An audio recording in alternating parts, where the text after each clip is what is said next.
Tayo nakajakpat dito sa gubat ng Tagbak. Ito oh.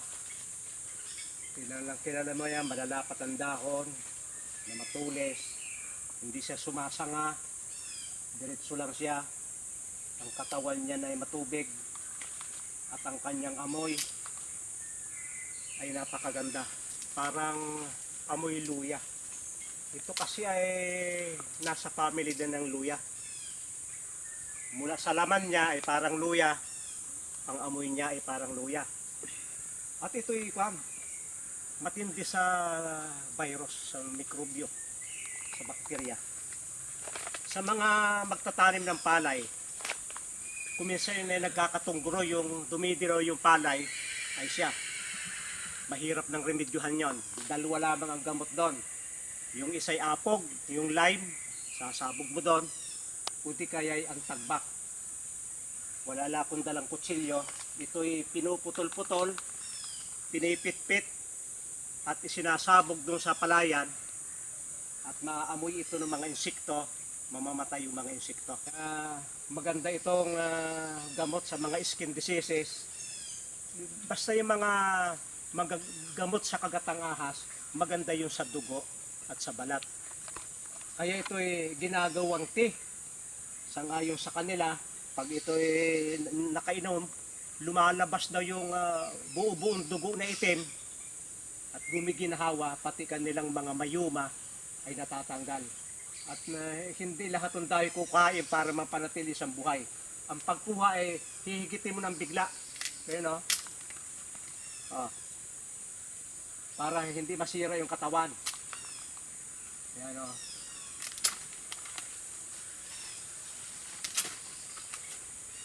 Kasi pag hindi mo binigla, hindi masisira yan at mahirap pakuha. Pag ito'y bumubunga na, ay wala nang kanyon. Hindi na dadahon. May minsan bumulaklak. Ayaw kong ubusin sapagkat may mga labong yan ay masisira. Kaya sa mga nagtitipid, pinuputol-putol yan at ibinibilad. Magandang ipangligo ng mga nabaynat, yung mga may masamang hangin, masamang tubig, maganda sa kidney, sa atay, nabubuhay sa mga lugar na hindi pinakikialman ng tao. Sa mga damuhan, sa mga second forest, do sa hindi gaanong gubat. Pero kahit sa gubat, basta nasusungawan ng araw, ito ay nabubuhay. At ang pagpapowder nito ay ganito. Pakuhanin mo doon sa likuran at unti-unti mong tatanggalin yan.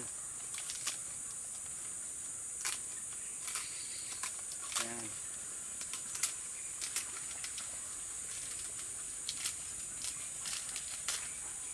At pagkatapos, ito ay gagayatin at ibibilad. Sapagkat ito ay magaling sa inflammation, napakadaling matuyo nito, parang bayabas, parang bignay, parang bayagusa. Yung mga mahuhusay na gamot sa mga sugat, sa mga inflammation, mga namamaga, ay ang nature ng kanilang dahon madaling matuyo. Lahat yan ay mabibisa, di lamang ay hindi sabay-sabay na natutuklasan yung bisa. Habang lumalakad ang panahon, may matutuklasan tayong mga bagong bagay na mga halaman na hindi dating gamot ay ngayon ay nagiging gamot. Tayo mangunguha ng kaunti. Itong ganito, huwag niyong babawasan, sayang naman. Ito mga ganito lang.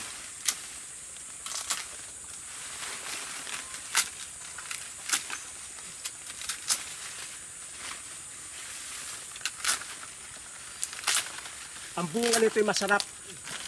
Matamis na maraming buto.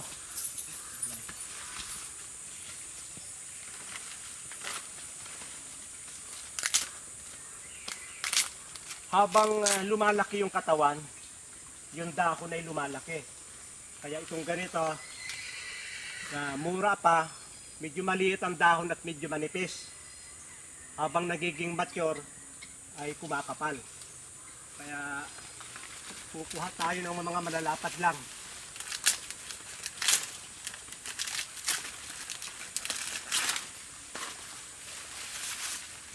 Yung ibang nangunguha ay inuubos. Wag. Huwag uubusin at yan. Kagaya niyan. Wala na tayong ibang kukuhain. Hindi siya malilipol. Tuloy-tuloy ang kanyang pagdami sapagkat binawasan lamang natin ng magugulang na dahon. Akong aso ko may takbo ng takbo din eh. Hindi magkaintindihan sa tuwa. Ang lahat ng mga halaman ay may amoy. Ang mga pangkontrol ng bakterya at ng mikrobyo, mayroong kanyang unique na amoy. Yung amoy niya ay pangtaboy ng lamok. Lahat ng mga mababango, ng mga may essential oil, ay kanyan. Pambihira yung kanilang amoy. Yung tungguro sa palay, yung virus ang palay na dumidilo yung palay, ang hirap patayin nun. Ito lamang yung kwan. Pwede itong dikdikin, tapos ay pigain sa tubig, at pagkatapos ay salain, palindagin ng mga 2 hours bago ilagay sa sprayer at i-spray sa mga halaman o sa puno ng halaman para lumayo yung mga mapaminsalang mga ngain at maninira ng mga halaman. Kami gagawa ng langis nito sapagkat itong langis nito ay napakaganda sa balat, panghaplas sa mga rayuma, sa mga nangingimay, mga napaparalyze na bahagi ng katawan kahit hindi langis. Halimbawa, mayroong na-paralyze o isang kamay o paa kayo aliman diyang nangingimay, ito'y binabayo.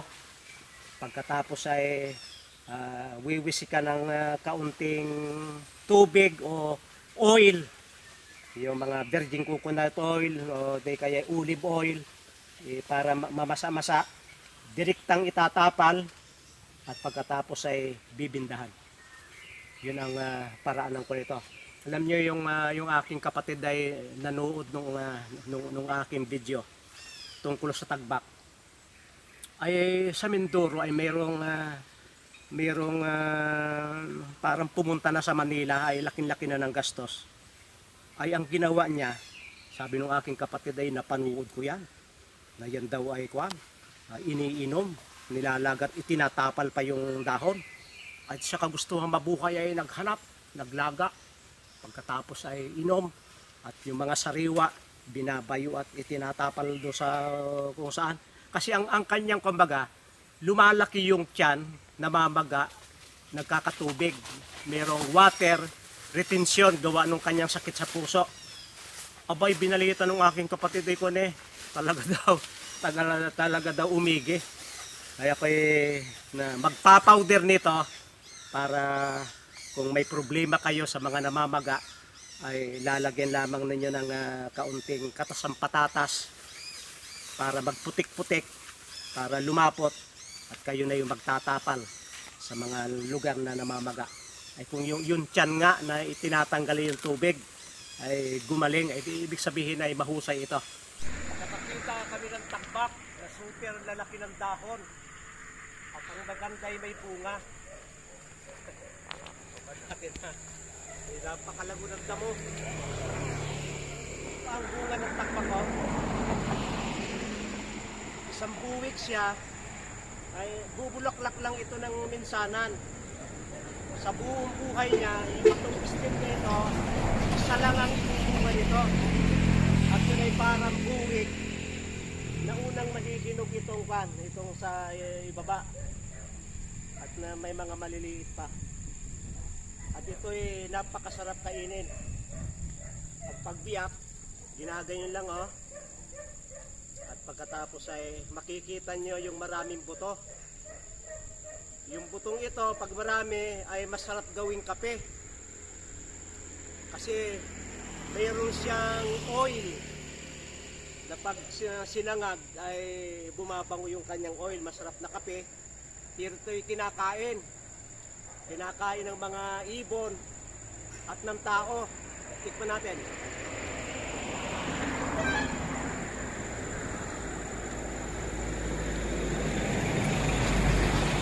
Magpahalo ang tamis at asim.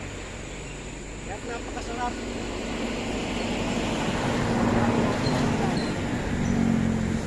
Ano kaya? Aking ko yung pamahay na rin. Kukuhain ko rin souvenir. Yan. Okay, mamaya.